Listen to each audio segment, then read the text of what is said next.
गर्दैन नि तेरो धम्की मेरो आउँछ भनेपछि आएछ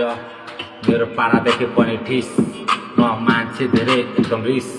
कसैलाई चिन्न सक्दिनँ मेरो दिमाग छ टिस म साइको मान्छे कहिले गर्दिनँ रिस राखेपछि साथै मनमा राख्छु कसैलाई टिर्दिनँ आफ्नै चालमेन्छु यस्तै छ पारा मेरो यस्तै छ ताल कोसँग बोल्दिनँ भाइ मेरो त रोल हेरेर मान्छे नै भन्छ यो केटा हो बबाल केटा हो बबाल यो केटा हो बबाल ए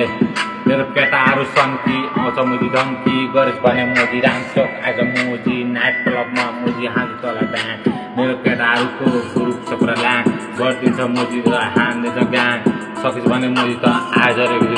भेट्दिन भने मोजी जान्छ त्यो सेट मेरो केटाहरूको बारेमा जान्छ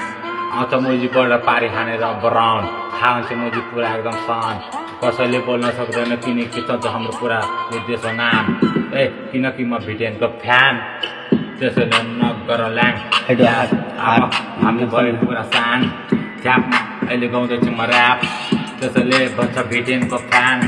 साथीहरू मेला ल्याङ कसैले गर भने ल्याङ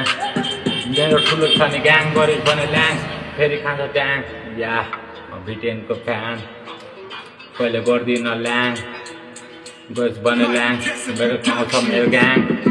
अहिले भर्खर गएँ अहिले पारी चार्ज 10 भ्याट खाने मैले अहिले भर्खर पुरानो खानेको भयो मेरो चार्ज मामा पढाइ पनि लागे सायद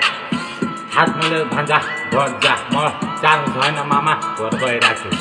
कसैले म टिर्दिनँ ऱ्याप गइरहेको छु किनकि म भिटेनको बिग फ्यान भइरहेको छु किनकि मेरो साथीहरू सबले मलाई सपोर्ट दिइरहेको छ त्यसैले म आफ्नो इतिहास बनाइरहेको छु त्यसैले म पनि खाना अब छोडिरहेको छु ब्राउन सुगर खाना खाँदा मेरो जिउ सुकिसक्यो त्यसैले आज स्कुल पनि छरिसकेँ